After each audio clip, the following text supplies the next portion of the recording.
पुरुषों में जाऊँगी, स्त्रियों में जाऊँगी। पहले मंदिरों में पाए जाते थे, हम बहुत पूजनीय थे, लेकिन धीरे धीरे धीरे जब अंग्रेज ने हमारे पे 371 धारा लगा दी, उसके बाद ऐसा वो आप देख रहे हैं न्यूज़ 365 है। जिस तरीके से एक समाज में हमारा एक दूसरा परिवार भी है जिसको लोग किन्नर के नाम से जानते हैं, लेकिन आज उपेक्षित नज़रों से समाज हमारा देखता है। और आज जो स्थिति बनी हुई है, आज एक से एक बढ़ करके समाज में समाज सुधारक के रूप में और चुनाव को लेकर के इस तरीके के मामले समाज को विकसित करने के लिए तैयार रहते हैं। लेकिन आज अपनी मांगों को लेकर के कुछ परेशानियां हैं समाज में। आज सरकार तक अपनी बात को पहुंचाने के लिए लगातार कोशिश कर रहे हैं, लेकिन शायद सरकार इनकी बातों को नहीं मानने या सुनने के लिए तैयार नहीं है। तो हम जानने की कोशिश करते हैं कि आखिर क्या है मांग और जो सरकार से मांगना चाहती है। सीधा हम जुड़ते हैं, बातचीत करने की सोचते हैं। क्या नाम है आपका? मेरा नाम अमरजीत सिंह है, मैं उत्थान संस्था की सचिव हूँ। क्या मांगे हैं जो सरकार से लगातार आप मांग कर रहे हैं? देखिए, सरकार से हम दौलत नहीं मांगते हैं और वो हमें चाहिए भी नहीं।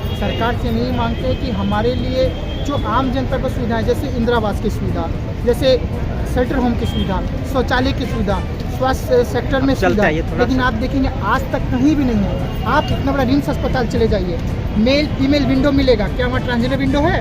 नहीं है। ट्रांसजेंडर का ऑप्शन हर जगह पे निकाल दिया है। तृतीय मेल फीमेल ट्रांसजेंडर फॉर्म भरने जाएंगे, वहाँ पे है मेल फीमेल ट्रांसजेंडर, लेकिन आप विंडो नहीं देखेंगे। अगर मैं जाती हूँ तो बताइए कौन सी लाइन में खड़ा होंगी? पुरुषों में जाऊँगी, स्त्रियों में जाऊँगी? तो कितनी बड़ी दुविधा है हमारे लिए। शौचालय की बात आती है, अगर मैं बस से आती हूँ, रांची बस अगर मुझे शौचालय जाना है तो मैं कौन से शौचालय जाऊँगी? पुरुषों में जाऊँ, महिलाओं में जाऊँ?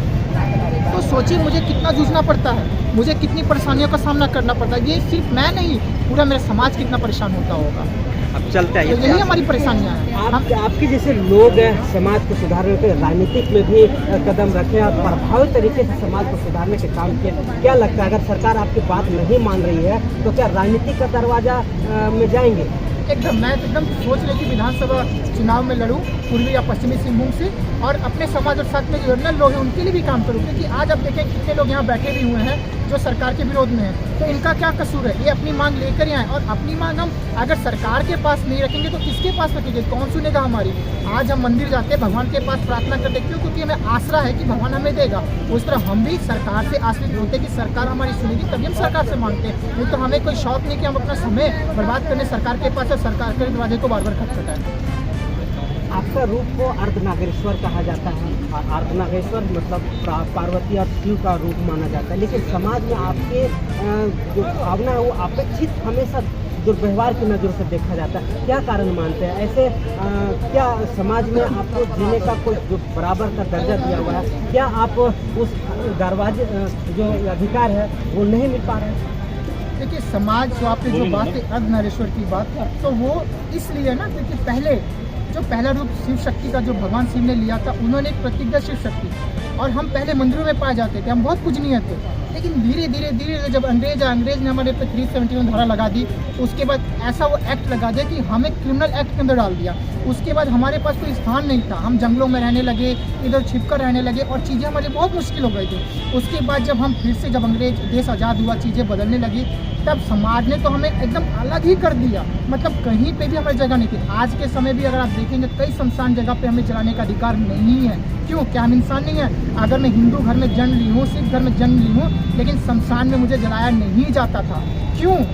इतना भेदभाव क्यों? और आप बोलेंगे कि इतना भेदभाव होता है तो समाज ने हमें अलग किया।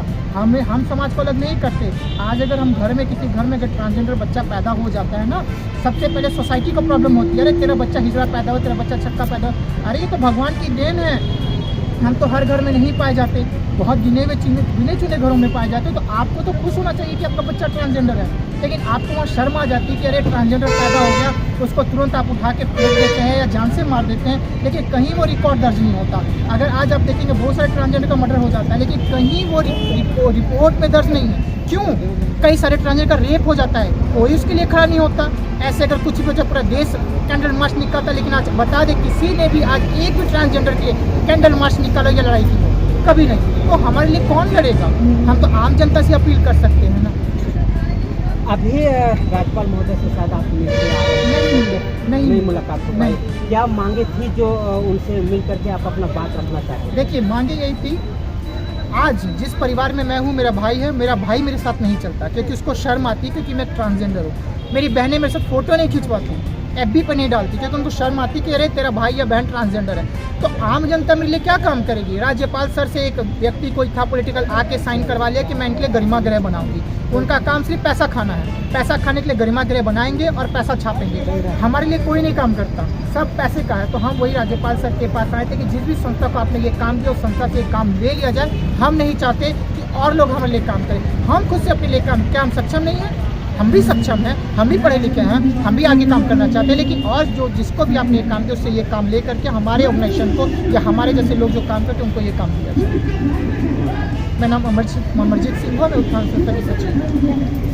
तो देखा आपने कि जिससे कितना दर्द छिपा हुआ है कि समाज जिस तरीके से अन्य लोगों को जीवन जीने के लिए एक महत्वपूर्ण कड़ी मानी जाती है, वहीं इनको एक वर्गीकृत कर दिया जाता है, समाज से अलग कर दिया जाता है। यहाँ तक कि इनके घर परिवार वाले लोग भी इनसे घृणा करते हैं। साथ रहने, खाने पीने और घूमने फिरने से भी लोग दूरी बना कर रखते हैं। लेकिन ये समाज के लिए कितना उत्तरदायित्व है और कितना एक हौसला भरा हुआ है कि अगर हमें उपेक्षित नजरों से देखा जाता है तो समाज में जो वर्गीकृत हैं और जो इनके लायक हैं और जो जिनको अधिकार चाहिए और जो दलित शोषित हैं और जो नहीं कर पाते हैं, उनके लिए ये लड़ाई लड़ रही हैं आज।